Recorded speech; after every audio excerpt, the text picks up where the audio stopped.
নতুন পথ পেয়ে শঙ্কর যখন স্টেশনটাতে এসে নামলো তখন বেলা 3টে হবে। স্টেশন ঘরটা খুব ছোট, মাটির প্ল্যাটফর্ম আর স্টেশনের আশপাশ কাঁটা তারের বেড়া দিয়ে ঘেরা।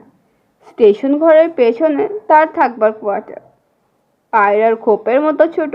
যে ট্রেনখানা তাকে বহন করে এনেছিল সেখানে কিসুমোর দিকে চলে গেল। শঙ্কর যেন অকুল সমুদ্রে পড়ল। এত নির্জন স্থান সে জীবনে কখনো কল্পনা করেনি। এই স্টেশনে সেই একমাত্র কর্মচারী, একটা কুলি পর্যন্ত নেই। সেই কুলি, সেই পয়েন্টসম্যান, সেই সব।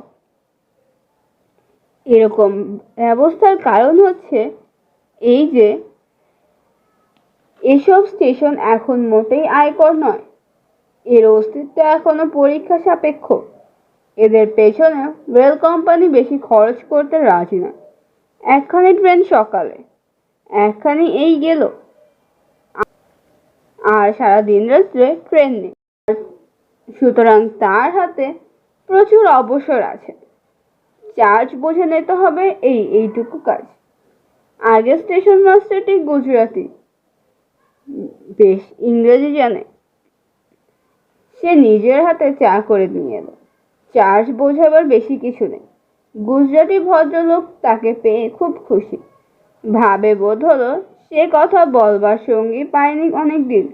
দুজনে প্ল্যাটফর্মে এদিক ওদিক পায়চারি করলে। শঙ্কর বললে, কাঁটা তারের বেড়া দিয়ে ঘেরা কেন? গুজরাটি ভদ্রলোকটি বললে, ও কিছু নয়, নির্জন জায়গা তাই। শঙ্কর মনে হলো কি একটা কথা লোকটা গোপন করে গেল। শঙ্কর আর পিড়াপিড়ি করলে না। রাত্রে ভদ্রলোক রুটি করে শঙ্করকে খাবার নিমন্ত্রণ করলো। খেতে বসে হঠাৎ লোকটি চেঁচিয়ে উঠল, ওই যা, ভুলে গিয়েছি। কি হলো? খাবার জল নেই মোটে, ট্রেন থেকে নিতে একদম ভুলে গিয়েছি। সে কি, এখানে খাবার জল কোথাও পাওয়া যায় না? কোথাও না, একটা কুয়া আছে, তার জল বেজায় তেতো আর কষা। সে জলে বাসন মাজা ছাড়া আর কোনো কাজ হয় না। খাবার জল ট্রেন থেকে দিয়ে যায়। বেশ জায়গা বটে, খাবার জল নেই, মানুষজন নেই, এখানে স্টেশন করেছে কেন শঙ্কর বুঝতে পারল না। পরদিন সকালে ভূতপর্ব স্টেশন মাস্টার চলে গেল। শঙ্কর পড়লে একা। নিজের কাজ করে রাধে খায়, ট্রেনের সময় প্ল্যাটফর্মে গিয়ে দাঁড়ায়। দুপুরে বই পড়ে কি বড় টেবিলটাতে শুয়ে ঘুমোয়। বিকেলের দিকে ছায়া পড়লে প্ল্যাটফর্মে পায়চারি করে। স্টেশনের চারিধার ঘিরে ধু ধু সীমাহীন প্রান্তর, দীর্ঘ ঘাসের বন, মাঝে ইউকা বাবলা গাছ। দূরে পাহাড়ের সারি সারা চক্রবাল জুড়ে। ভারী সুন্দর দৃশ্য। গুজরাটি লোকটি ওকে বারণ করে দিয়েছিল একা যেন এইসব মাঠে সে না বেড়াতে বের হয়। শঙ্কর বলেছিল, কেন? সে প্রশ্নের সন্তোষজনক উত্তর গুজরাটি ভদ্রলোকের কাছ থেকে পাওয়া যায়নি, কিন্তু তার উত্তর অন্য দিক থেকে সে রাতেই মেলল। রাত বেশি না হতেই আহারাদি সেরে শঙ্কর স্টেশন ঘরে বাতি জ্বালিয়ে বসে ডায়েরি রয়েছে। স্টেশন ঘরেই সে শোবে। সামনের কাঁচ বসানো দরজাটি বন্ধ আছে, কিন্তু আগল দেয়া নেই। কিসের শব্দ শুনে সে দরজার দিকে চেয়ে দেখে। দরজার ঠিক বাইরে কাছে নাক লাগিয়ে প্রকাণ্ড সিংহ। শঙ্কর কাঠের মতো বসে রইল। দরজা একটু জোর করে ঠেললেই খুলে যাবে। সেও সম্পূর্ণ নিরস্ত্র। টেবিলের উপর কেবল কাঠের রুলটা আছে মাত্র। সিংহটাও কিন্তু কৌতূহলের সঙ্গে শঙ্কর টেবিলের কেরোসিনের বাতিটার দিকে চেয়ে চুপ করে বসে রইল।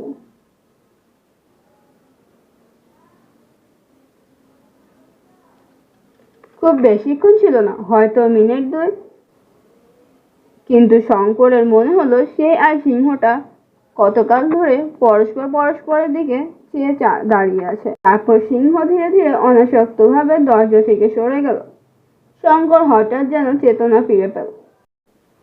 সে তাড়াতাড়ি গিয়ে দরজার আগলটা তুলে দিল। এতক্ষণে সে বুঝতে পারল স্টেশনের চারিদিকে কাঁটাতারের বেড়া গেল। কিন্তু শঙ্কর একটু ভুল করেছিল। সে আংশিকভাবে বুঝতেছিল মাত্র, বাকি উত্তরটা পেতে 2-1 দিন বিলম্ব ছিল। সেটা এলো অন্য দিক থেকে। পরদিন সকালে ট্রেনের গার্ডকে এসে রাত্রের ঘটনাটা বলল। গার্ড লোকটি ভালো, সব শুনে বললে এসব অঞ্চলে সর্বত্রই এমন অবস্থা। এখান থেকে 12 মাইল দূরে তোমার মতো আরেকটা স্টেশন আছে, সেখানেও এই দশা। এখানে তো যে কাণ্ড। সে কি একটা কথা বলতে যাচ্ছিল, হঠাৎ কথা বন্ধ করে ট্রেন উঠে পড়ল। যাবার সময় চলন্ত ট্রেন থেকে বলে গেল, বেশ সাবধানে থেকো সর্বদা। শঙ্কর চিন্তিত হয়ে পড়ল। এরা কি কথাটা চাপা দিতে চায়? সিংহ ছাড়া আরো কিছু আছে নাকি? যা হোক, সেদিন থেকে শঙ্কর প্ল্যাটফর্মের স্টেশন ঘরের সামনে রোজ আগুন জ্বালিয়ে রাখে। সন্ধ্যার আগেই দরজা বন্ধ করে স্টেশন ঘরে ঢোকে। অনেক রাত পর্যন্ত বসে পড়াশোনা করে বা ডায়েরি লেখে। রাতের অভিজ্ঞতা অদ্ভুত। বিস্তৃত প্রান্তরে ঘন অন্ধকার নামে। প্ল্যাটফর্মে ইউকান্ডা গাছটার ডালপালার মধ্যে দিয়ে রাত্রির বাতাস বেঁধে কেমন করে একটা শব্দ হয়। মাঠের মধ্যে প্রহরে প্রহরে শিয়াল ডাকে। একদিন গভীর রাতে দূরে কোথাও সিংহের গর্জন শুনতে পাওয়া যায়। অদ্ভুত জীবন। ঠিক এই জীবনই সে চেয়েছিল। এ তার রক্তে আছে। এ জনহীন প্রান্তর, এই রহস্যময় রাত্রি, অচেনা নক্ষত্রে ভরা আকাশ, এই বিপদের আশঙ্কা, এই তো জীবন। নিরাপদ শান্তি জীবন নিরীহ কেরানি হতে পারে, তার নয়। সেদিন বিকেলের ট্রেন রওনা করে দিয়ে সে নিজের কোয়ার্টারে রান্নাঘরে ঢুকতে যাচ্ছে, এমন সময় খুঁটির গায়ে কি একটা দেখে সে 3 হাত লাফিয়ে এলো। প্রকাণ্ড একটা হলদে খরিশ গোখর তাকে দেখে পনা উদ্যত করে খুঁটি থেকে প্রায় 1 হাত বাইরে মুখ বাড়িয়েছে। 2 সেকেন্ড পরে যদি শঙ্করের সেদিকে চোখ পড়তো, তাহলে না। এখন সাপটাকে মারবার কি করা যায়? কিন্তু সাপটা পর মুহূর্তে খুঁটি বেয়ে উপরে চালের মধ্যে লুকিয়ে পড়ল। বেশ কাণ্ড বটে। ওই ঘরে গিয়ে শঙ্করকে এখন ভাত রাঁধতে বসতে হবে। এ সিংহ নয় যে দরজা বন্ধ করে আগুন জ্বেলে রাখবে।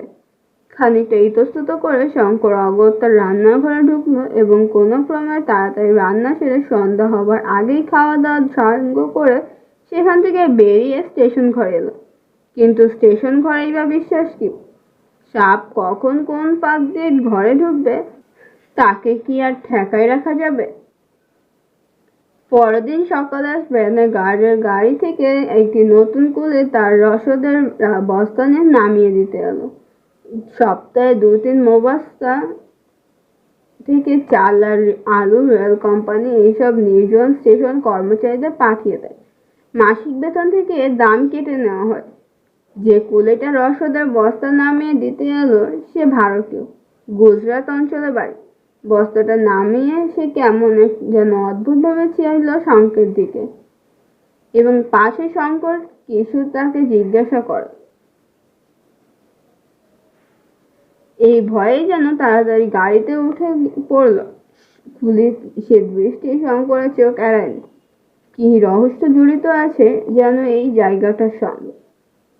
কেউ তা ওর কাছে প্রকাশ করতে চায় না। প্রকাশ করা যেন বারণ আছে। ব্যাপার কি? 2 দিন পরে ট্রেনের পাশ করে নিজের কোয়ার্টারে ঢুকতে যাচ্ছে, আর একটু হলে সাপের ঘাড়ে পা দিয়েছিল। আর কি, সেই খরিশ গোখর সাপ। পূর্বদৃষ্ট সাপটাও হতে পারে। নতুন একটা যে নয় তারও কোনো প্রমাণ নেই। শঙ্কর সেই দিন স্টেশন ঘর, নিজ কোয়ার্টার ও চারিধারে জমি ভালো করে পরীক্ষা করে দেখলে সারা জায়গায় মাটি বড় বড় গর্ত। কোয়ার্টারের উঠোনে, রান্নাঘরের দেয়ালে, কাঁচা প্ল্যাটফর্মে, মাঝে মাঝে সর্বত্র গর্ত ও ফাটল আর ইঁদুরের মাটি। তবুও সে কিছু বুঝতে পারল না। একদিন সে স্টেশন ঘরে ঘুমিয়ে আছে। অনেক রাত, আর অন্ধকার। হঠাৎ শঙ্করের ঘুম ভেঙে গেল। 5টা ইন্দ্রিয়ের বাইরে একটা কোনো ইন্দ্রিয় যেন মুহূর্তের জন্য জাগরিত হয়ে তাকে জানিয়ে দিল সে ভয়ানক বিপদে পড়বে। ঘোর অন্ধকার। শঙ্করের সমস্ত শরীর যেন শিউরে উঠল। টর্চটা হাতে পাওয়া যায় না কেন? অন্ধকারের মধ্যে যেন একটা কিসের অস্পষ্ট শব্দ শোনা যাচ্ছে। হঠাৎ টর্চটা হাতে ঠেকলো এবং কলের পুতুলের মতো সামনের দিকে ঘুরে টর্চটা জ্বললে। সঙ্গে সঙ্গেই সেই ভয়ে বিস্ময় কাঠ হয়ে টর্চটা ধরে বিছানার উপরে বসে রইল। দেয়াল ও তার বিছানার মাঝামাঝি জায়গায় উঁচু করে তুলে টর্চের আলো পড়ার দরুন সাময়িকভাবে আলো আঁধারে লেগে থ খেয়ে আছে আফ্রিকার ক্রূর ও হিংস্রতম সাপ কালো মাম্বা। ঘরের মেঝে থেকে সাপটা প্রায় 2.5 হাত উঁচু হয়ে উঠেছে। এটা এমন কিছু আশ্চর্য নয় যখন ব্ল্যাক মাম্বা সাধারণত মানুষকে তাড়া করে তার ঘাড়ে ছোবল মারে। ব্ল্যাক মাম্বার হাত থেকে রেহাই পাওয়া একরকম পুনর্জন্ম, তাও শঙ্কর শুনেছে। শঙ্করের একটা গুণ বাল্যকাল থেকে আছে, বিপদে তার সহজে বুদ্ধি ভ্রংশ হয় না। তার স্নায়ুমণ্ডলের উপর সে ঘোর বিপদেও কর্তৃত্ব বজায় রাখতে পারে। শঙ্কর বুঝল তার হাত যদি একটু কেঁপে যায় তবে যে মুহূর্তে সাপটা চোখে থেকে আলো সরে যাবে সেই মুহূর্তে আলো আঁধারি কেটে যাবে এবং তখনই সে আক্রমণ করবে। সে বুঝলে তার আয়ু নির্ভর করছে এখন দৃঢ় ও অকম্পিত হাতে টর্চটা সাপের চোখের দিকে ধরে থাকবার উপর। যতক্ষণ সে এরকম ধরে থাকতে পারবে ততক্ষণ সে নিরাপদ, কিন্তু যদি টর্চটা একটু এদিক ওদিক সরে যায়। শঙ্কর টর্চটা ধরেই রইল। সাপের চোখ দুটো জ্বলছে যেন দুটো আলোর দানার মতো। কি ভীষণ শক্তি ও রাগ প্রকাশ পাচ্ছে চাবুকের মতো খাড়া উদ্যত তার কালো মিশমিশে সরু দেহটাতে। শঙ্কর ভুলে গেছে চারপাশে সব আসবাবপত্র। আফ্রিকার দেশটা, তার রেলের চাকরি, মোবাস্তা থেকে কিসুমো লাইনটা, তার দেশ, তার বাবা মা, সমস্ত জগৎটা শূন্য হয়ে গিয়ে সামনের ওই দুটো জ্বলজ্বলে আলোর দানায় পরিণত হয়েছে। তার বাইরের সব শূন্য, অন্ধকার, মৃত্যুর মতো শূন্য, প্রলয়ের পরের বিশ্বের মতো অন্ধকার। সত্য কেবল এই মহাহিংস্র উদ্যত ফলা মাম্বা, যেটা প্রত্যেক ছবল 115 মিলিগ্রাম তীব্র বিষ ক্ষতস্থানে ঢুকিয়ে দিতে পারে এবং দেবার জন্য ওত পেতে রয়েছে। শঙ্করের হাত ঝিমঝিম করছে, আঙুল অবশ হয়ে আসছে, কোনোই থেকে বগল পর্যন্ত হাতের কোণ যেন সার নেই। কতক্ষণ সে আর টর্চ ধরে থাকবে? আলোর দানা দুটো হয়তো সাপের চোখ নয়, জোনাকি পোকা কিংবা নক্ষত্র, কিংবা টর্চের ব্যাটারির তেজ কমে আসছে না? সাদা আলো যেন হলদে ও নিস্তেজ হয়ে আসছে না? কিন্তু জোনাকি পোকা কিংবা নক্ষত্র দুটো তেমনি চলছে। রাত না দিন, ভোর হবে না সন্ধে হবে, শঙ্কর নিজেকে সামনে নিলে ওই চোখ দুটোর জলময়ী দৃষ্টি তাকে যেন মোহগ্রস্ত করে তুলছে। সে সজাগ থাকবে। এ তেপান্তরের মাঠে চেঁচালেও কেউ কোথাও নেই সে জানে। তার নিজের স্নায়ুমণ্ডলের দৃঢ়তার উপর নির্ভর করছে তার জীবন, কিন্তু সে পারছে না যে। হাত যেন টনটন করছে, অবশ্যই আসছে। আর কতক্ষণ সে টর্চ ধরে থাকবে? সাপে না হয় ছোবল দিক, কিন্তু হাতখানে একটু নামিয়ে এসে আরাম বোধ করবে এখন। তারপরই ঘড়িটা টং টং করে 3টে বাজলো। ঠিক রাত 3টে পর্যন্ত বোধহয় শঙ্করের আয়ু ছিল, কারণ 3টে বাজার সঙ্গে সঙ্গে তার হাত কেঁপে উঠে নড়ে গেল। সামনের আলোয় দানা দুটো গেল নিভে, কিন্তু সাপ কই? তাড়া করে এলো না কেন? পরক্ষণে শঙ্কর বুঝতে পারলেন সাপটাও সাময়িক মোহগ্রস্ত হয়েছে তার মতো। এই অবস্থায় বিদ্যুতের চেয়েও বেগে সেই টেবিল থেকে এক লাফ মেরে অন্ধকারের মধ্যে দরজার আগল খুলে ফেলে ঘরের বাইরে গিয়ে দরজাটা বাইরে থেকে বন্ধ করে দিল। সকালে ট্রেন এলো। শঙ্কর বাকি রাতটা প্ল্যাটফর্মেই কাটিয়েছে। ট্রেনের গার্ডকে বললে সব ব্যাপার। গার্ড বলল, চলো দেখি। স্টেশন ঘরের মধ্যে কোথাও সাপের চিহ্ন পাওয়া গেল না। গার্ড লোকটা ভালো, তিনি বলি তবে শোনো, খুব বেঁচে গিয়েছো কাল রাতে, এতদিন কথাটা তোমায় বলিনি, পাছে ভয় পাও। তোমার আগে যিনি স্টেশন মাস্টার এখানে ছিলেন, তিনি সাপের উপদ্রবে এখান থেকে পালান। তার আগে দুজন স্টেশন মাস্টার এই কোয়ার্টে সাপের কামড়ে মরছে। আফ্রিকার মাম্বা যেখানে থাকে তার ত্রিসীমানায় লোক আসে না। বন্ধুভাবে কথাটা বললাম। উপরওয়ালাদের বলো না যেন যে আমার কাছ থেকে কথাটা শুনেছ। ট্রান্সফারের দরখাস্ত করো। শঙ্কর বললে, দরখাস্তের উত্তর আসতেও দেরি হবে। তুমি একটা উপকার করো, আমি এখানে একেবারে নিরস্ত্র। আমাকে একটা বন্দুক কি রিভলভার যাবার পথে দিয়েছে, আর কিছু কার্বলিক অ্যাসিড। ফিরবার পথে কার্বলিক অ্যাসিডটা আমায় দিয়েছে। ট্রেন থেকে সে একটা কুলিকে নামিয়ে নিল এবং দুজনে মিলে সারাদিন সর্বত্র গর্ত বুঝিয়ে বেড়ালো। পরীক্ষা করে দেখে মনে হলো কাল রাত্রে স্টেশন ঘরের পশ্চিম দেওয়ালের কোন একটা গর্ত থেকে সাপটা বেরিয়েছিল। গর্তগুলো ইঁদুরের। বাইরে সাপ দিনে মানে ইঁদুর খাওয়ার লোভে গর্তে ঢুকেছিল হয়তো। গর্তটা বেশ ভালো করে বুঝিয়ে দিল। ডাউন ট্রেনের গার্ডের কাছ থেকে এক বোতল কার্বলিক অ্যাসিড পাওয়া গেল। ঘরের সর্বত্র সে অ্যাসিড ছড়িয়ে দিল। কুলিটা তাকে একটা বড় লাঠি দিয়ে গেল। 2-3 দিনের মধ্যে রেল কোম্পানি ওকে একটা বন্দুক দিল। স্টেশনে বড়ই জলের কষ্ট। ট্রেন থেকে যা জল দেয় তাতে রান্না খাওয়া কোনো ক্রমে চলে, স্নান আর হয় না। এখানকার কুয়োর জলও শুকিয়ে গিয়েছে। একদিন সে শুনল স্টেশন থেকে মাইল 3 দূরে একটা জলাশয় আছে, সেখানে ভালো জল পাওয়া যায়, মাছও আছে। স্নান ও মাছ ধরার আকর্ষণে একদিন সে সকালের ট্রেনে দিয়ে সেখানে মাছ ধরতে চলল। সঙ্গে একজন সোমালি কুলি সে পথ দেখিয়ে নিয়ে গেল। মাছ ধরার সাজ সরঞ্জাম মোবাসা থেকে আনিয়ে নিয়েছিল।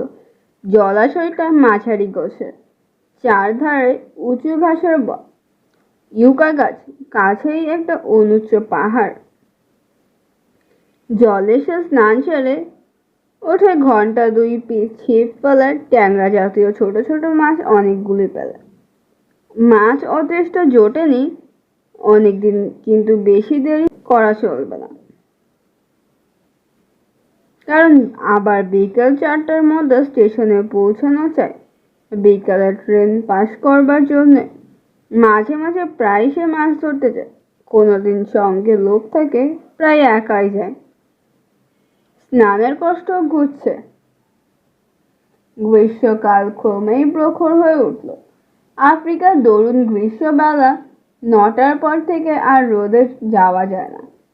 11টার পর থেকে শঙ্করের মনে হয় যেন দিক বিদিক দাউ দাউ করে চলছে।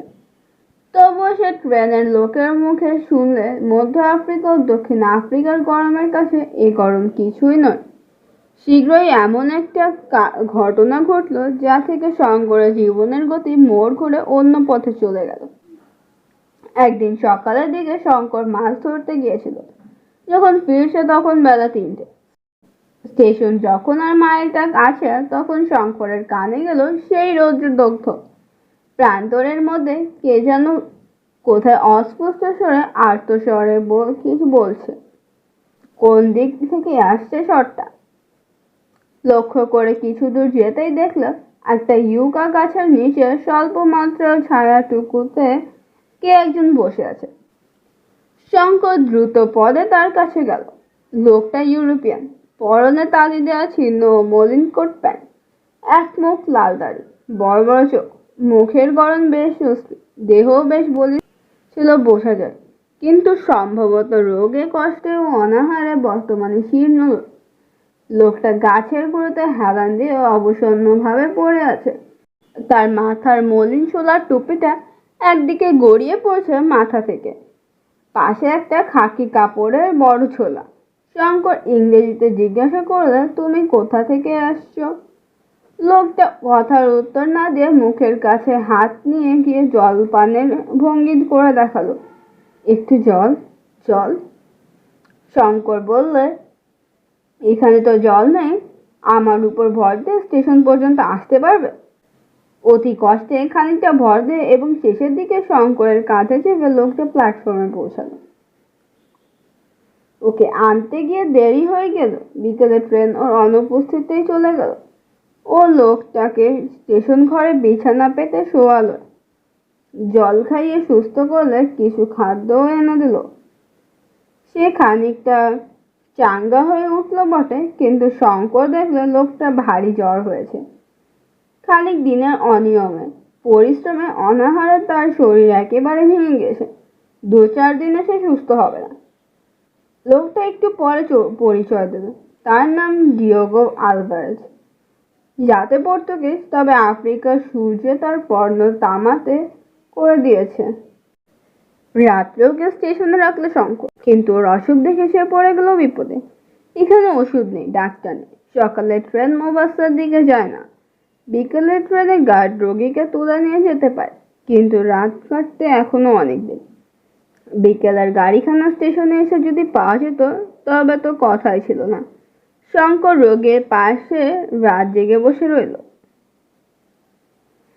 লোকটি শরীরের কিছু নেই, খুব সম্ভবত কষ্ট ও অনাহারের ওর অসুখের কারণ। দূর বিদেশে ওর কেউ নেই। শঙ্কর না দেখলে ওকে কে দেখবে? বাল্যকাল থেকে পরের দুঃখ সহ্য করতে পারে না সে। শঙ্কর যেভাবে সারা রাত তার সেবা করলো, তার কোনো আপনার লোকও ওর চেয়ে বেশি সে কিছু করতে পারতো না। উত্তর পূর্ব কোনো অনুচ্চ পাহাড় শ্রেণীর পেছন থেকে চাঁদ উঠছে যখন সে রাত্রে ঝমঝম করছে নিস্তব্ধ নিশীথ রাত্রে, তখন হঠাৎ প্রান্তরের মধ্যে ভীষণ সিংহ গর্জন শোনা গেল। রোগী তন্দ্রাচ্ছন্ন ছিল। সিংহের ডাকে সে ধর্মর করে বিছানায় উঠে বসল। শঙ্কর বলল, ভয় নেই, শুয়ে থাকো। বাইরে সিংহ ডাকছে, দরজা বন্ধ আছে। তারপর শঙ্কর আস্তে আস্তে দরজা খুলে প্ল্যাটফর্মে এসে দাঁড়ালো। দাঁড়িয়ে চারধারে চেয়ে দেখবা মাত্রই সে রাত্রি অপূর্ব দৃশ্য তাকে মুগ্ধ করে ফেলল। চাঁদ উঠেছে দূর আকাশ প্রান্তে। ইউকা গাছের লম্বা ছায়া পড়েছে পূব দিকে পশ্চিমে। ঘাসের বন যেন রহস্যময় স্পন্দন। সিংহ ডাকছে স্টেশনের কোয়ার্টারের পেছনে, প্রায় 500 গজের মধ্যে। কিন্তু সিংহের ডাক আজকাল শঙ্করের গা সওয়া হয়ে উঠেছে। ওতে আর আগের মতো ভয় পায় না।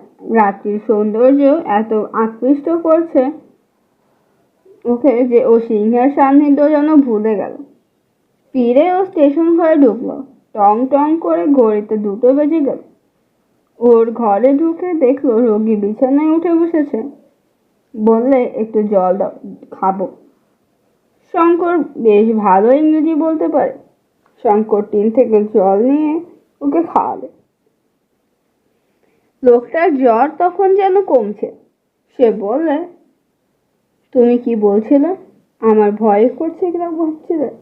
Diego Alvarez. ভয় করবে? ইয়াং ম্যান, তুমি ডিয়েগো আলভারেজকে জানো না। লোকটার ওষ্ঠ প্রান্তে একটা হতাশা, বিষাদ ও ব্যঙ্গ মেশানো অদ্ভুত ধরনের হাসি দেখা গেল। সে অবসন্নভাবে বালিশের গায়ে ঢলে পড়ল।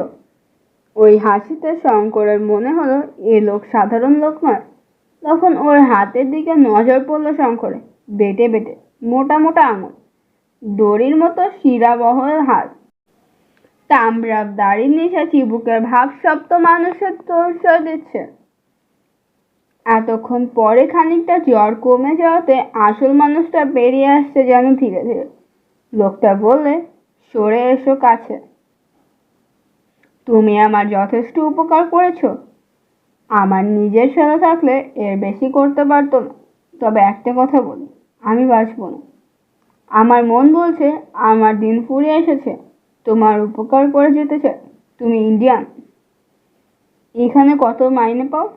এই সামান্য মাইনের জন্য দেশ ছেড়ে এত দূরে এসে আছো যখন, তখন তোমার সাহস আছে। কষ্ট সহ্য করবার শক্তিও আছে। আমার কথা মন দিয়ে শোনো, কিন্তু প্রতিজ্ঞা করো আজ তোমাকে যেসব কথা বলবো আমার মৃত্যুর পূর্বে তুমি কারোর কাছে তা প্রকাশ করবে না। শঙ্কর সেই আশ্বাসই দিল। তারপর সেই অদ্ভুত রাত্রি ক্রমশ কেটে যাওয়ার সঙ্গে সঙ্গে এমন এক আশ্চর্য অবিশ্বাস্য ধরনের আশ্চর্য কাহিনী শোনা গেল যা সাধারণত উপন্যাসেই পড়া যায়। ডিয়েগো আলভারেজের কথা। ইয়াং ম্যান, তোমার বয়স কত হবে? 22? তুমি যখন তোমার মায়ের কোলে শিশু। আজ 20 বছর আগের কথা। 1888-89 সালের দিকে আমি কেপ কোলনের উত্তরে পাহাড় জঙ্গলের মধ্যে সোনার খনির সন্ধান করে বেড়াচ্ছিলাম। তখন আমার বয়স ছিল কম। দুনিয়ার কোনো বিপদকেই বিভাজ্য করতাম না। বুলাওয়ে শহর থেকে জিনিসপত্র কিনে একাই রওনা হলাম। সঙ্গে কেবল 2টি গাধা জিনিসপত্র বইবার জন্য। জাম্বেজি নদী পার হয়ে চলেছি। পথ ও দেশ সম্পূর্ণ অজ্ঞাত। ছোটখাটো পাহাড়, ঘাস, মাঝে মাঝে কাফেরদের বসতে। ক্রমে যেন মানুষের বাস কমে এলো। এমন এক জায়গায় এসে পৌঁছানো গেল যেখানে এর আগে কখনো কোনো ইউরোপিয়ান আসেনি। যেখানে নদী বা খাল দেখি কিংবা পাহাড় দেখি, সকলের আগে সোনার স্তরের সন্ধান করি। লোকে কত কি পেয়ে বড় মানুষ হয়ে গেছে দক্ষিণ আফ্রিকায়, এ সম্বন্ধে বাল্যকাল থেকে কত কাহিনী শুনে এসেছিল। সেই সব গল্পের মোহই আমার আফ্রিকা নিয়ে এসেছে ফেলেছে। কিন্তু বৃথায় 2 বৎসর নানা স্থানে ঘুরে বেড়ালাম। কত অসহ্য কষ্ট সহ্য করলুম এই 2 বছরে। একবার তো সন্ধান পেয়েও হারালুম। সেদিন একটা হরিণ শিকার করেছি সকালের দিকে। তাঁবু খাটিয়ে মাংস রান্না করে শুয়ে পড়লুম দুপুরবেলা। কারণ দুপুরের রোদে পথ চলা সেসব জায়গায় একরকম অসম্ভব। 115 ডিগ্রি থেকে 130 ডিগ্রি পর্যন্ত উত্তাপ হয় গ্রীষ্মকালে। বিশ্রামের পরে বন্দুক পরিষ্কার করতে গিয়ে দেখি বন্দুকের নলের মাছিটা কোথায় হারিয়ে গেছে। মাছি না থাকলে রাইফেলের তাক ঠিক হয় না। এদিক ওদিক খুঁজতে মাছিটা পাওয়া গেল না। কাছেই একটা পাথরের ঢিবি। তার গায়ে সাদা সাদা কি একটা কঠিন পদার্থ চোখে পড়ল। ঢিবির গায়ে সেই জিনিসটা নানা স্থানে আছে। বেছে বেছে তারই একটি দানা সংগ্রহ করে ঘষে মেজে নিয়ে আপাতত সেটাকেই মাছি করে রাইফেলের নলের আগায় বসিয়ে নিলাম। তারপর বিকেলে সেখান থেকে আবার উত্তর মুখে রওনা হয়েছি। কোথাও তাঁবু ফেলেছিলাম সে কথা ক্রমেই ভুলে গিয়েছি। দিন 15 পরে একজন ইংরেজ সঙ্গে সাক্ষাৎ হলো। সেও আমার মতো সোনার খোঁজে বেড়াচ্ছে। তার সঙ্গে 2জন মাটাবেল কুলি ছিল।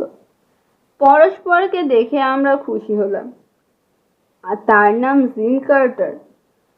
আমার মতোই ভবঘুরে, তবে তার বয়স আমার চেয়ে বেশি। জিম একদিন আমার বন্দুকটা নিয়ে পরীক্ষা করতে গিয়ে হঠাৎ কি দেখে আশ্চর্য হয়ে গেল।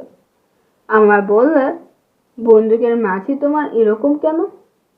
তারপর আমার গল্প শুনে সে উত্তেজিত হয়ে উঠল। বললে, তুমি বুঝতে পারোনি? এ জিনিস খাঁটি রূপোর, খনিজ রূপোর। এ যেখানে পাওয়া যায় সাধারণত সেখানে রূপোর খনি থাকে। তো আমার আন্দাজ হচ্ছে 1 টন পাথর থেকে সেখানে অন্তত 9000 আউন্স রূপো পাওয়া যাবে। সে জায়গাতে খনি চলো, আমরা যাই। এবার আমরা লক্ষ্যপতি হয়ে যাব। সংক্ষেপে বলি, তারপর কার্টারকে সঙ্গে নিয়ে আমি যে পথে এসেছিলাম সেই পথে আবার এলাম। কিন্তু 4 মাস ধরে কত চেষ্টা করে, কত অসহ্য কষ্ট পেয়ে, কতবার বিরাট দিকদিশাহীন মরুভূমি বথভেল্ডের মধ্যে পথ হারিয়ে মৃত্যুর দ্বার পর্যন্ত পৌঁছেও কিছুতেই আমরা সেই স্থান নির্ণয় করতে পারলাম না। যখন সেখান থেকে সেবার তাঁবু উঠে দিয়েছিলাম অত লক্ষ্য করিনি জায়গাটা। আফ্রিকার ভেল্ডে কোনো চিহ্ন বড় একটা থাকে না যার সাহায্যে পুরনো জায়গায় খুঁজে বার করা যায়। সবই যেন একরকম। অনেকবার হয়রান হয়ে শেষে আমরা রূপোর খনির আশা ত্যাগ করে গুয়াই নদীর দিকে চললাম। জিম কার্টার আমাকে আর ছাড়ল না। তার মৃত্যু পর্যন্ত আমার সঙ্গেই ছিল। তার সে শোচনীয় মৃত্যুর কথা ভাবলে আমার কষ্ট হয়। তৃষ্ণার কষ্টে এই ভ্রমণের সময় সবচেয়ে বেশি বলে মনে হয়েছে আমাদের কাছে। তাই এখন থেকে আমরা নদী পথ ধরে চলবো, এই স্থির করা গেল। বনে জন্তু শিকার করে খাই আর মাঝে মাঝে কাফের বস্তি যদি পাই সেখান থেকে মিষ্টি আলু, মুরগি প্রভৃতি সংগ্রহ করি। একবার অরেঞ্জ নদী পার হয়ে প্রায় 50 মাইল দূরবর্তী একটা কাফের বস্তিতে আশ্রয় নিয়েছি। সেই দিন দুপুরের পরে কাফের বস্তির মোড়ল মেয়ে হঠাৎ ভয়ানক অসুস্থ হয়ে পড়ল। আমরা দেখতে গেলাম 5-6 বছরের একটা ছোট্ট উলঙ্গ মেয়ে মাটিতে পড়ে গড়াগড়ি দিচ্ছে। তার পেটে নাকি ভয়ানক ব্যথা, তবে সবাই কাঁদছে ও দাপাদাপি করছে। মেয়েটার ঘাড়ে নিশ্চয় দানও চেপেছে, ওকে মেরে না ফেলে ছাড়বে না। তাকে ও তার বাপ মাকে জিজ্ঞেস করে এইটুকু জানা গেল সে বনের ধারে গিয়েছিল, তারপর থেকে তাকে ভূতে পেয়েছে। আমি ওর অবস্থা দেখে বুঝলাম কোনো বনের ফল বেশি পরিমাণে খেয়ে ওর পেট কামড়াচ্ছে। তাকে জিজ্ঞাসা করা হলো কোন বনের ফল সে খেয়েছিল কিনা। সে বলল হ্যাঁ খেয়েছিল। কাঁচা ফল? মেয়েটা বলল ফল নয়, ফলের বীজ। সে ফলের বীজই খাদ্য। এক ডোজ হোমিওপ্যাথিক ওষুধ তার ভূত ছেড়ে দিল। আমাদের সঙ্গে ওষুধের বক্স ছিল। গ্রামে আমাদের খাতির হয়ে গেল খুব। 15 দিন আমরা সে গ্রামের সর্দারের অতিথি হয়ে রইলাম। ইল্যান্ড হরিণ শিকার করি আর রাত্রে কাফিরদের মাংস খেতে নিমন্ত্রণ করি। বিদায় নেবার সময় কাফির সর্দার বললে, তোমরা সাদা পাথর খুব ভালোবাসো না? বেশ খেলবার জিনিস। নেবে সাদা পাথর? দাঁড়াও দেখাচ্ছি। একটু পরে একটা ডুমুর ফলের মতো বড় সাদা পাথর আমাদের হাতে এনে দিল। জিম ও আমি বিস্ময়ে চমকে উঠলাম। জিনিসটা হিরে, খনি বা খনি। উপরকার পাথরের মৃত্তিকার স্তর থেকে পাওয়া পালিশ না করা হীরের টুকরো। কাফির সর্দার বললে, এটা তোমরা নিয়ে যাও। ওই যে দূরের বহর পাহাড় দেখছো, ধোয়া ধোয়া, ওখান থেকে হেঁটে গেলে একটা চাদরের মধ্যে ওখানে পৌঁছে যাবে। ওই পাহাড়ের মধ্যে এরকম সাদা পাথর অনেক আছে বলে শুনেছি। আমরা কখনো যাইনি, জায়গা ভালো নয়। ওখানে বুনিপ বলে দেবতা থাকে। অনেক চাঁদ আগেকার কথা। আমাদের গ্রামে 3জন সাহসী লোক কারো বারণ না শুনে ওই পাহাড়ে গিয়েছিল আর ফেরেনি। আর একবার একজন তোমাদের মতো সাদা মানুষ এসেছিল, সেও অনেক অনেক চাঁদ আগে। আমরা দেখিনি, আমাদের বাপ ঠাকুরদা আমলের কথা। সে কেউ আর ফিরেনি। কাফিরদের গ্রাম থেকে বের হয়েই আমরা পথে ম্যাপ মিলিয়ে দেখলাম। দূরে ধোয়া ধোয়া অস্পষ্ট ব্যাপারটা হচ্ছে রিক্টার্স ওয়ার্ল্ড পর্বতশ্রেণী। দক্ষিণ আফ্রিকার সর্বাপেক্ষা বন্য অগাত্য বিশাল বিপদসংকুল অঞ্চল। 2জন দুর্ধর্ষ আবিষ্কারক ও ভৌগোলিক বিশেষজ্ঞ ছাড়া কোনো সভ্য মানুষ সে অঞ্চলে পদার্পণ করেনি। ওই বিস্তীর্ণ বন পর্বতের অধিকাংশ স্থানই সম্পূর্ণ অজানা। তার ম্যাপ নেই, তার কোথাও কি আছে কেউ বলতে পারে না। জিম কার্টার ও আমার রক্ত চঞ্চল হয়ে উঠত। আমরা দুজনেই তখনই স্থির করলাম ওই অরণ্য ও পর্বত আমাদের আগমন প্রতীক্ষায় তার বিপুল রত্নভাণ্ডার লোকচক্ষুর অন্তরালে গোপন করে রেখেছে। ওখানে আমরা যাবই। কাফের গ্রাম থেকে রওনা হবার প্রায় 17 দিন পরে আমরা পর্বত শ্রেণীর পাদদেশে নিবিড় বনে প্রবেশ করলাম। আগেই বলেছি, দক্ষিণ আফ্রিকার অত্যন্ত দুর্গম প্রদেশের এই পর্বতশ্রেণী অবস্থিত। জঙ্গলের কাছাকাছি কোনো কাফের বস্তি পর্যন্ত আমাদের চোখে পড়ল না। জঙ্গল দেখে মনে হলো কাশুরিয়ার কাঠ আজ পর্যন্ত এখানে প্রবেশ করেনি। সন্ধ্যার কিছু আগে আমরা জঙ্গলের ধারে এসে পৌঁছালাম। জিম কার্টারের পরামর্শ মতো সেখানেই আমরা রাত্রে বিশ্রামের জন্য তাঁবু খাটলাম। জিম জঙ্গলের কাঠ কুড়িয়ে আগুন জ্বালালে, আমি লাগলাম রান্নার কাজে। সকলের দিকে একজোড়া পাখি মেরেছিলাম। সেই পাখি ছাড়িয়ে তার রোস্ট করব, এই ছিল মতলব। পাখি ছাড়ানোর কাজে একটু ব্যস্ত আছি, এমন সময় জিম বললে, পাখি রাখো, 2 পেয়ালা কফি করে তো আগে। আগুন জ্বালাই ছিল। জল গরম করতে দিয়ে আবার পাখি ছাড়তে বসেছি। এমন সময় সিংহের গর্জন একেবারে অতি নিকটে শোনা গেল। জিম বন্দুক নিয়ে বের হলো। আমি বললাম, অন্ধকার হয়ে আসছে, বেশি দূর যেও না। তারপরে আমি পাখি ছাড়াচ্ছি, কিছু দূর জঙ্গলের বাইরে দুবার বন্দুকের আওয়াজ শুনলাম। একটুখানি থেমে আবার আরেকটা আওয়াজ, তারপরেই সব চুপ। মিনিট 10 কেটে গেল। জিম আসে না দেখে আমি নিজের রাইফেলটা নিয়ে যেদিক থেকে আওয়াজ আসছিল সেদিকে একটু যেতেই দেখি জিম আসছে। পেছনে কি একটা ভারী মতো টেনে আনছে। আমি দেখে বললে, ভারী চমৎকার ছালখানা, জঙ্গলের ধারে ফেললে রাখলে হায়নার মতো সাবার করে দেবে। তাবুর কাছে টেনে নিয়ে যায়, চলো। দুজনের টেনে সিংহর প্রকাণ্ড দেহটা তাঁবুর আগুনের কাছে নিয়ে এসে পড়লাম। তারপর ক্রমে রাত হলো। খাওয়া দাওয়া সেরে আমরা শুয়ে পড়লাম। অনেক রাত্র সিংহের গর্জন শুনে ঘুম ভেঙে গেল। তাঁবু থেকে অল্প দূরে সিংহ ডাকছে, অন্ধকারে বোঝা গেল না ঠিক কত দূরে। আমি রাইফেল নিয়ে বিছানায় উঠে বসলাম। জিম শুধু একবার বললে, সন্ধ্যাবেলা সেই সিংহটা জুড়ি, বলেই সে নির্বিকার ভাবে পাশ ফিরে শুয়ে ঘুমিয়ে পড়ল। আমি তাঁবুর বাইরে এসে দেখি আগুন নিভে গিয়েছে। পাশে কাঠকুঠো ছিল, তাই দিয়ে আবার জোরে আগুন জ্বালালাম। তারপর এসে শুয়ে পড়লাম। পরদিন সকালে উঠে জঙ্গলের মধ্যে ঢুকে গেলাম। কিছু দূর গিয়েই কয়েকজন কাফেরের সঙ্গে দেখা হলো। তারা হরিণ শিকার করতে এসেছে, কিন্তু তাদের তামাকে লোভ দেখিয়ে কুলি ও প্রদর্শক হিসেবে সঙ্গে নিতে চাইলাম। তারা বললে, তোমরা জানো না তাই ওই কথা বলছো। এ জঙ্গলে মানুষ আসে না। যদি বাঁচতে চাও তো ফিরে যাও।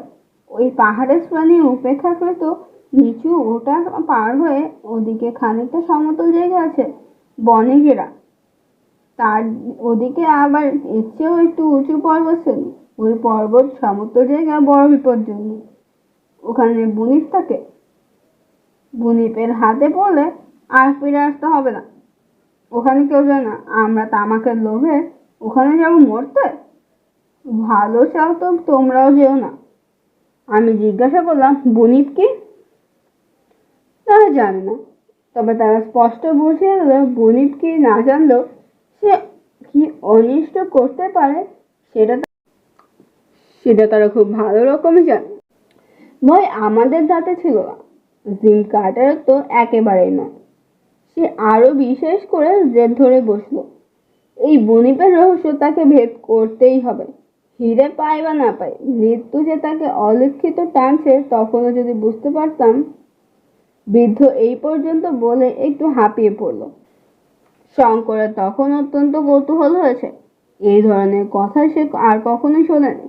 মুমূর্ষ ডিউগো আলভারেজের জীর্ণ পরিচ্ছদ ও শিরাবহল হাতের দিকে চেয়ে তার পাকা ভুরু জোগাড় নিচেকার ইস্পাতের মতো নীল দৃষ্টিশীল চোখ দুটো দিকে চেয়ে শঙ্করের মন শ্রদ্ধায় ভালোবাসায় ভরে উঠল। সত্যিকারের মানুষ বটে একজন। আলভারেজ বললে, এক গ্লাস জল দাও। জল পান করে বৃদ্ধ আবার বলতে শুরু করলো, হ্যাঁ শুনো। তারপরে শোনো। ঘোর বনের মধ্যে আমরা প্রবেশ করলাম। কত বড় বড় গাছ, বড় বড় ফার্ন, কত বিচিত্র বর্ণের অর্কিড ও লায়না। স্থানে স্থানে সে বড় বড় নিবিড় ও দুষ্প্রাপ্ত বড় বড় গাছের নিচেকার জঙ্গলের মতো বড়শির মতো কাটা গাছের গাছ, মাথার উপরকার পাতায় পাতায় এমন জড়াজড়ি যে সূর্যের আলো কোনো জন্মে সে জঙ্গলে প্রবেশ করে কিনা সন্দেহ। আকাশ দেখা যায় না। অত্যন্ত বেবুনের উৎপাত। জঙ্গলের সর্বত্র বড় গাছের ডালে ডলে ডলে শিশু, বালক, বৃদ্ধ, যুবা, নানা রকমের বেবুন বাস আছে। অনেক সময় দেখলাম মানুষের আগমন তারা গ্রাহ্য করে না, দাঁত খিচিয়ে ভয় দেখায়। দু একটা বুড়ো সর্দার বেবুন সত্যিই হিংস্র প্রকৃতির। হাতে বন্দুক না থাকলে তারা অনায়াসে আমাদের আক্রমণ করত। জিম কার্টার বললে, অন্তত আমাদের খাদ্যের অভাব হবে না কখনো এই জঙ্গলে। 7-8 দিন এই নিবিড় জঙ্গলে কাটলো। জিম কার্টার ঠিকই বলেছিল, প্রতিদিন একটা করে বেবুন আমাদের খাদ্য যোগান দিতে দেহপাত করত। উঁচু পাহাড়টা থেকে জঙ্গলের নানা স্থানে ছোট বড় ঝর্ণা নেমে এসেছে, সুতরাং জলের অভাব ঘটল না। একবার কিন্তু এতে বিপদও ঘটেছিল। এক ঝর্ণার ধারে দুপুরে আমরা আগুন জ্বালে বেবুনের দাপনা জলসাবার ব্যবস্থা করছি।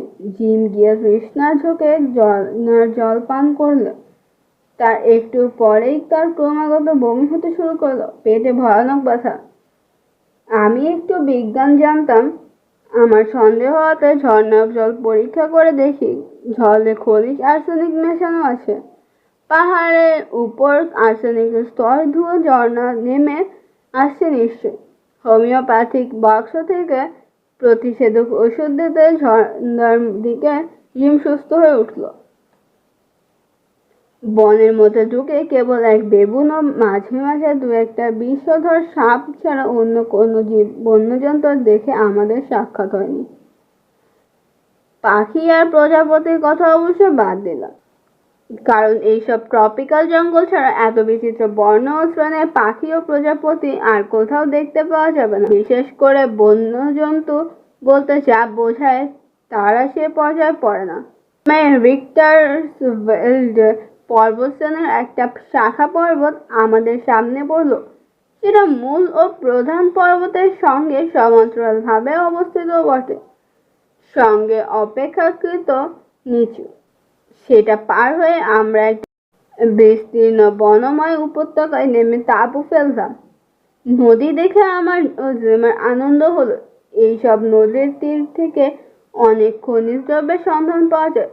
নদীর নানা দিকে আমরা বালি পরীক্ষা করে বেড়াই, কিছু কোথাও পাওয়া যায় না। সোনার একটা রেণু পর্যন্ত নেই এই নদীর বালিতে। আমরা ক্রমে হতাশ হয়ে পড়লুম। তখন প্রায় 20-22 দিন কেটে গিয়েছে। সন্ধ্যার সময় কফি খেতে খেতে জিম বলল, দেখো, আমার মন বলছে এখানে আমরা সোনার সন্ধান পাবো। থাকো এখানে আর কিছুদিন। আরো 20টা দিন কাটলো। বেবুনের মাংস অসহ্য ও অত্যন্ত অরুচিকর হয়ে উঠেছে। জিমের মতো লোকও হতাশ হয়ে পড়ল। আমি বললাম, আর কেন জিম, চলো ফিরি এবার। কাফির গ্রাম আমাদের ঠকিয়েছে, এখানে কিছু নেই। জিম বললে, এই পর্বত শ্রেণীর নানা শাখা আছে, সবগুলো না দেখে যাব না।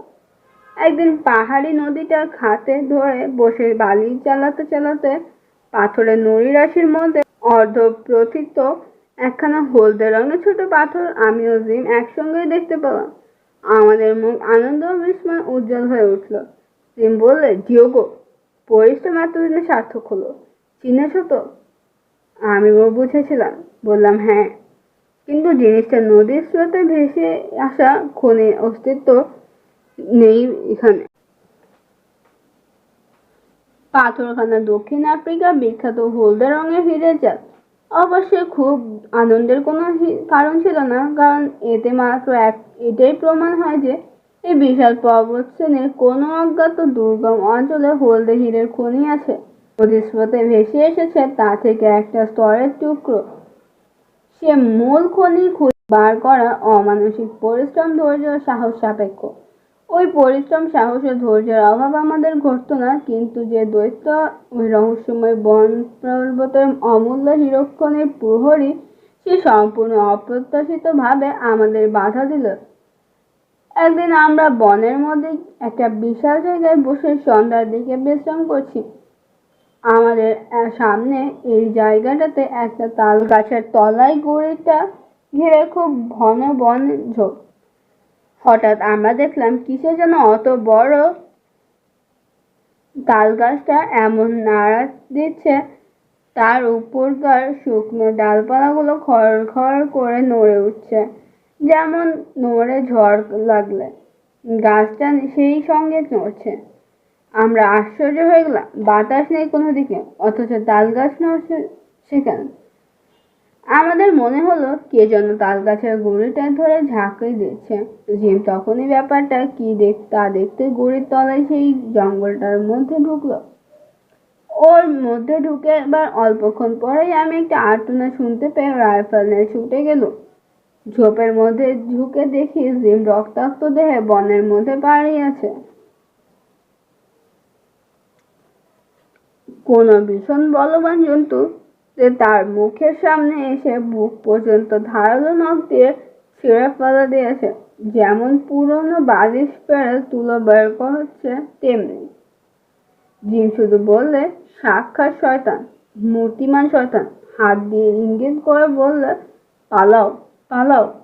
তারপরে জিম মারা গেল। তাল গাছে গিয়েও দেখি ওটা কিসের মোটা শক্ত চোঁচ লেগে আছে। আমি মনে হলো কোনো ভীষণ বলবান জানোয়ার তাল গায়ে গা ঘষছিল। গাছটা এরকম নড়ছিল সেই জন্যই। জন্তুটার কোনো পাত্তা পেলাম না। জিমের দেহ ফাঁকা জায়গায় বার করে আমি রাইফেল হাতে ঝোপের উপরে গেলাম। সেখানে গিয়ে দেখি মাটির উপরে কোনো অজ্ঞাত জন্তুর পায়ের চিহ্ন। তার মোটে 3 আঙ্গুল পায়ে। কিছু দূর গেলাম পায়ের চিহ্ন অনুসরণ করে। জঙ্গলের মধ্যে কিছু দূর গিয়ে গুহার মুখে পদচিহ্নটা ঢুকে গেল। গুহা প্রবেশ পথের কাছে শুকনো বালির উপর ওই অজ্ঞাত ভয়ঙ্কর জানোয়ারটা বড় বড় 3 আঙ্গুলের থাবার দাগ রয়েছে। তখন অন্ধকার হয়ে এসেছে। সেই জনহীন অরণ্য ভূমি ও পর্বত বেষ্টিত অজ্ঞাত উপত্যকায় একা দাঁড়িয়ে আছি। আমি একা অজ্ঞাত তোর ভীষণ বলবান জন্তুর অনুসরণ করছি। ডাইনে চেয়ে দেখি প্রায় অন্ধকার অসন্ধ্যায় উচ্চ ব্যাসাল্ট দেয়াল খাড়া উঠেছে প্রায় 4000 ফুট। বনে বনে নিবিড় খুব উঁচুতে পর্বতের বাঁশবনে মাথায় সামান্য যেন একটা রঙা রোদ, কিংবা হয়তো আমার চোখের ভুল। অনন্ত আকাশ আবার পড়ে থাকবে। ভাবলাম এই সময় গুহার মধ্যে ঢোকা বা এখানে দাঁড়িয়ে থাকা বিবেচনার কাজ হবে না। জিমের দেহ নিয়ে তাঁবুতে ফিরে এলুম। সারা রাত তার মৃতদেহ নিয়ে আগুন জ্বেলে রাইফেল তৈরি রেখে বসে রইলুম। পরদিন জিমকে সমাধিস্থ করে আবার ওই জানোয়ারটার খোঁজে বার হলাম। কিন্তু মুশকিল হলো এই যে সে গুহার অনেক খুঁজেও কিছুতেই বার করতে পারলুম না। ওরকম অনেক গুহা আছে পর্বতের নানা জায়গায়। সন্ধ্যার অন্ধকারে কোনো গুহা দেখেছিলাম কে জানে। সঙ্গীহীন অবস্থায় সেই মহাদুর্গম রিক্টাসভেল্ড পর্বতশ্রেণীর বনের মধ্যে থাকা চলে না। 15 দিন হেঁটেই সেই কাফির বস্তিতে পৌঁছালাম। তারা চিনতে পারলে খুব খাতির করলে। তাদের কাছে জিমের মৃত্যু কাহিনী বললাম। শুনে তাদের মুখ ভয়ে কেমন হয়ে গেল। ছোট ছোট চোখ ভয়ে বড় হয়ে উঠল। বললে, সর্বনাশ বুনি, ওই ভয়েই ওখানে কেউ যায় না। কাফির বস্তি থেকে আর 5 দিন হেঁটে অরেঞ্জ নদীর ধারে এসে একখানা ডাচ লঞ্চ পেলাম। তাতে করে এই সভ্য জগতে পৌঁছালাম। আমি আর কখনো রিক্টাসভেল্ড পর্বতের দিকে যেতে পারিনি। চেষ্টা করেছিলাম অনেক, কিন্তু বুয়োর যুদ্ধ এসে পড়ল। যুদ্ধে গেলাম, আহত হয়ে পিটুয়ারি হাসপাতালে অনেকদিন রইলাম। তারপর সেরে উঠে একটা কমলা লেবুর বাগানের কাজ পেয়ে সেখানেই এতদিন ছিলাম। 4 বছর 4-5 শান্ত জীবনযাপন করে ভালো লাগলো না, তাই আবার বার হয়েছিলাম। কিন্তু বয়স হয়ে গিয়েছে অনেক। ইয়াং ম্যান, এবার আমার চলা বোধহয় পুর হবে। এই ম্যাপখানা তুমি রাখো। এতে রিক্টাসভেল্ড পর্বত ও যে নদীতে আমরা হিরে পেয়েছিলাম মোটামুটি ভাবে আঁকা আছে। সাহস থাকে সেখানে যেও বড় মানুষ হবে। বুয়োর যুদ্ধের পরও ওই অঞ্চলে ওয়াই নদীর ধারে 2-1টা ছোট বড় হিরে খনি বেরিয়েছে, কিন্তু আমরা যেখানে হিরে পেয়েছিলাম তার সন্ধান কেউ জানে না। যেও তুমি। ডিয়েগো আলভারেজ গল্প শেষ করে আবার অবসন্নভাবে বালিশের গায়ে ভর দিয়ে শুয়ে পড়ল। To kick the habit that my mind is breathing in. Break out